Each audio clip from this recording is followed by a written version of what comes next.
is going on, comic book familia? We are back with our top 5 advance orders and the one comic book we each are looking forward to be reading on February 22nd, I believe.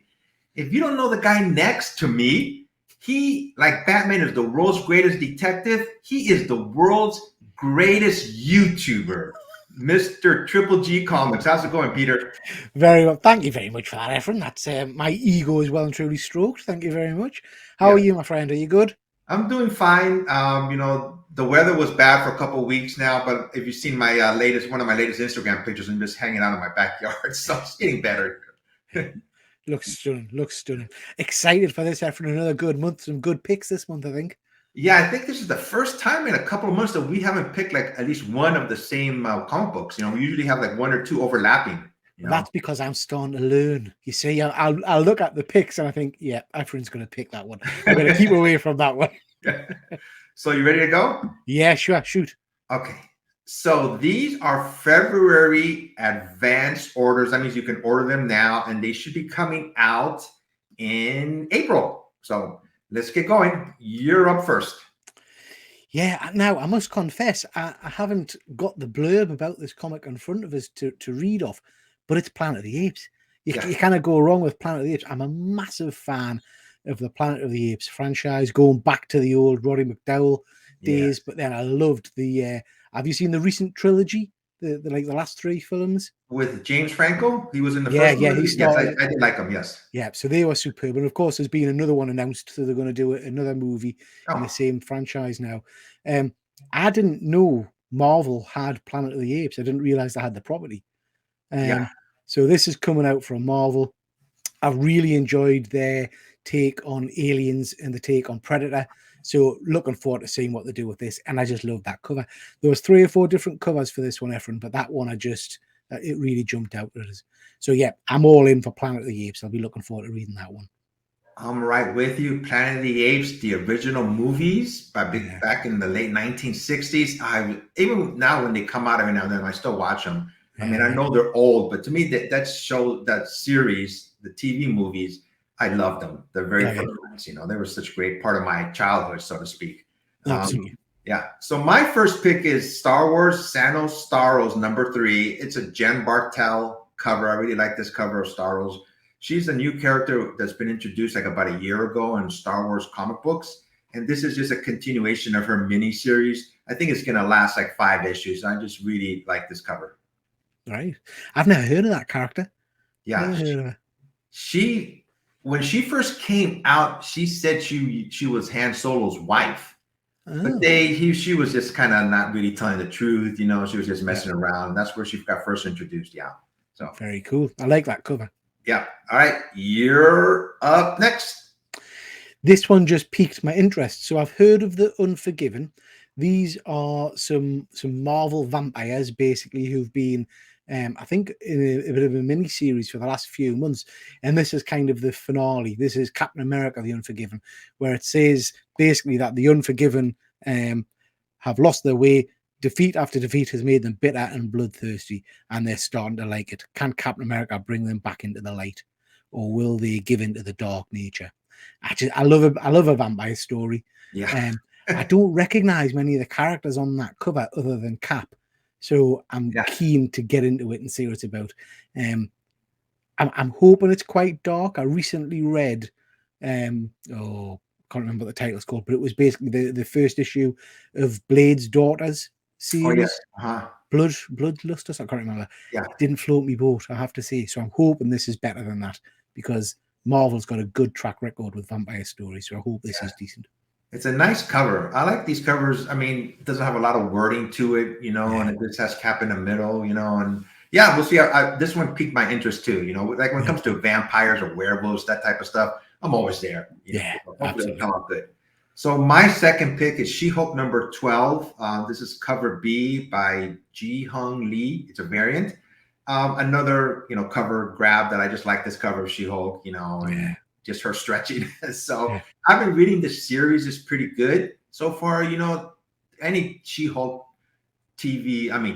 comic books, just like the TV show is all tongue in cheek, so to speak. Yeah.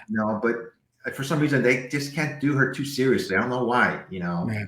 But it's like I said, I've been enjoying the series. It's been okay. I mean that cover is stunning. I absolutely love it. I haven't read She-Hulk for a long time, to be honest, Efren. Yeah. I can't say the She-Hulk TV series and kind of encouraged us to go and read any more She-Hulk. But yeah, I'll probably give this a go. I'll see what it's like. Yeah. So yeah, that's the reason I picked this cover. And you're up next. This one just looked weird and a bit odd. So this is Junk Rabbit issue 1 from Image Comics. This is a new hero rises from the mountains of consumer waste, mass homelessness, and devastating climate change. Some call the hero a myth, an urban legend, but others know it as the Junk Rabbit come to life. I just thought it looked a bit odd. So it reminded us a little bit of kind of a Teenage Mutant Ninja Turtles setup. I liked the costume. Yeah, it just looks weird. So yeah, I thought I'd give this one a go. I do like to try new series, have a go at their issue ones and see whether I like it or not. And this one just jumped out a little bit. Yeah, when I seen this cover, I was thinking, is it like maybe a cyborg, half human, half human, but it's got human arms. You can see the elbow looks human, like human skin. Yeah. And then you notice its foot, you know. Yeah, I wonder, almost like I said, it almost looks like a cyborg, you know. Yeah. Yeah, I'm not sure if it's just like a suit of armor or something or what, but his fingertips look a bit weird there, don't they? So yeah. Interested to see what that's all about. Well, you look on I just noticed on the upper left-hand side, under the price, it has half of the rabbit and like the other half is like human. Yeah, so that may be telling something about the story, you know. I just noticed that. Yeah. Looks cool. Yeah. So my pick, these Alex Ross villains that he started last month, I believe. This is a continuation, and this Dr. Doom, I just looked at him and went, wow, this is if I get any Alex Ross books this month, it will be this cover. I just like it. The only thing I don't like about this cover, it's on Guardians of the Galaxy #1. Why wasn't it on a Fantastic Four book or something? Yeah. It looks like they just randomly put them on any comic book. I think it would have made more sense if they would have put it on a Fantastic Four cover. So I'm going to whinge, Efren. I absolutely love Alex Ross. His artwork is phenomenal. I love these covers. I love the hero covers. But Marvel paper stock is utter rubbish. Yeah. And the paper covers for these books will be dire. Now, for the hero covers, after all the covers had been released, he produced a poster book, which was on like cardstock paper. And it was blown up, so it was like A4 size, I think. So I'm hoping they do the same with these villain covers, because I'll be picking that up and I'll be certainly keeping a hold of that one because I love his work. Yeah, I miss the old musty smell of the old Silver Age comic books. You know, the paperwork there. Sometimes I wish they would go back to that. You know, I'm not sure what they're doing with paper material. I'm sure it's expensive. It's cheap as possible, isn't it? They go for cheap as possible, Marvel, which is And with artwork like this, you think they would do something different, you know, just for these reasons alone. But yeah, we'll see. That's a good idea. You did mention about the hero ones, the book that came out on that one. I think I may look out for that too, you know. Next time we're doing a video, reminders, and I'll bring it on and show you. Oh yeah, it's stunning, absolutely stunning. Yep. All right, you're next. Oh, I love it. So this is Harrower #3. This jumped straight out at us because I recently read Harrower #1. In fact, it was released this week. Have you read this book or heard of it, Efren? I've heard of it, but I haven't read it. But I know you've given it high reviews. Yeah. So this is a you know, I like my horror-y kind of stories and stuff. And this started off with a brilliant premise, which is basically some small town in America have done something to kind of get rid of any evil or any crime or any bad behavior by somehow creating this thing called the Harrower. And basically, if you do anything wrong in the town, the Harrower comes for you. So the first issue had some great twists in it, excellent kind of end to the issue where it kind of turned things on its side a little bit. And this creature, the Harrower, was basically killing people left, right, and center. I just loved it. So this is the third issue in the series. It's only a 4-part series, so I always do like a mini series that actually ends. And it just says that with the group split into two, no cell service, and the police being suspiciously useless, someone won't make it out alive. After witnessing a shocking betrayal, Jessa unearths a massive secret, and it turns out the skeletons in the town's closet involve the last people she expected. So yeah, really, really interesting story. Yeah, since I heard you mention it in a previous video, you said you like this series. I'm gonna read it. It's only not that many issues long, so I'll just catch up real quick. Looks Yeah, good. four issues, and a nice quick read as well. So yeah, really nice. So my pick is, I believe, from Image Comics. It's called World Tree. #1 is written by James Tynion IV. That's one of the reasons I picked it. I thought it was a unique looking cover. Yeah. It says, in 1999, Gabriel and his friends discovered on the undernet a secret architecture to the internet. They charted their exploration on a message board called World Tree. Then they lost control. So I'm curious to see what this story is about. James Tynion IV is one of my favorite writers, but I have something to say about him. Did you read his previous book, The Closet, with that little boy and the monster? I've not read it yet. No. Read it and we'll talk about it, because I was like, this doesn't make any sense. I didn't quite understand it. It was only 3 issues long. Right. When I was reading it, I'm going, God, I don't really get this storyline. So if you do read it, we'll talk about it. Okay. I was like confused a little bit. I mean, I am a massive fan of Tynion. And I think he's done some great work, but I have to say, I don't know if I'm starting to get a bit tired of him now. Yeah. I've been reading Nice House on the Lake. Have you been reading that? Yes. And that's kind of concluded its first arc. Yeah. But I have to say, by the end of it, it felt like it was a bit of a chore reading it. I was kind of pretty done with it. Yeah. So yeah. Yeah. Maybe he's being spread too thin. Yeah, when I read The Closet, I was like, okay, what? Why? I don't know. I didn't get it. I didn't really enjoy it that much. I was a little bit disappointed. So I'll read it and we can maybe do a quick video to talk about it, Ephraim. Yeah. And tag James Tynion and see if he gets pissed off with it. All right, let's get on what's next. You're up. Okay, so this is 007 for King and Country. I'm a massive James Bond fan, sucker for all of the movies. I haven't read many of his comics. And then I spotted this one, and it basically says that James Bond has been branded a traitor, and M has sent the entire 00 division after him to hunt him down. I just thought it sounded really interesting. And I like the artwork on the cover there. So yeah, pick this one up and see what that's all about. It looks interesting. When I seen this cover, I had visions of J. Scott Campbell, the artist way he draws. So I thought for a split second, I thought it was J. Scott Campbell, especially the woman, Yeah. Yeah. So my pick, I just like, sometimes I like choosing different looking covers. Yeah. And this is Green Arrow, #1 of 6. This is by Frank Cho. Just like the book, the way this cover looks like. The character, God, I'm drawing a blank on her name all of a sudden. What's the character's name? Black Canary.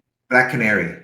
So I just like the way it looked, and got curious to see. It's only 6 issues long. Continuation of Green Arrow. I do like reading DC books. I won't lie. Marvel will always come first, but as long as if it's a good storyline, I'll read a book. It doesn't matter to me who the publisher is. Absolutely. Yeah, looks good. I like that one, and I like the character Black Canary. Actually, she was brilliant in Jeff Jones's JSA run. A few years back. Yeah. So, all right, now we're up to, I believe, our books that we're looking forward to be reading, and this is February 22nd. You're up first.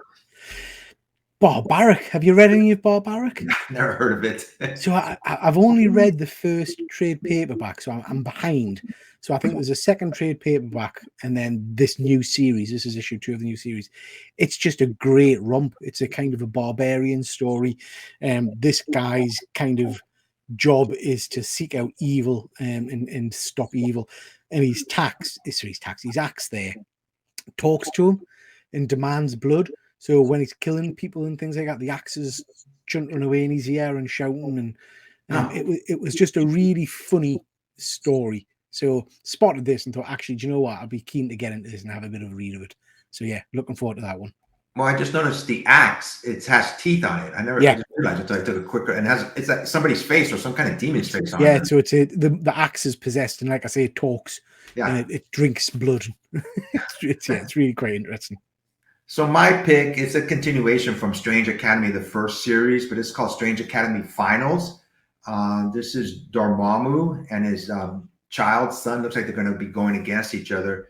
says the end game has begun. Emily Bright has taken her steps, chosen her allies, and made her plans. It's time to take down Strange Academy. Can you blame her? I believe Emily Bright has been possessed because Dormammu's son gave her something, some kind of entity, or gave her, I forgot exactly what he gave her, had to do with her hand. And she's almost like has become a different type of person, like possessed. And, she's after the Strange Academy, teachers and stuff like that. So it's been a good storyline. I have enjoyed it. That sounds good. Yeah. I haven't read much Strange Academy, but it's getting really good reviews, isn't it? So I need to get on that. I need to pick it up. Yep. So those are our top 5 advanced orders and the one book we are looking forward to reading next week, February 22nd. Until next time, everybody, I'm going to put Triple G's link as usual in the description below. Subscribe to this man's channel. It's the best and it's entertaining. What more can you ask for, right?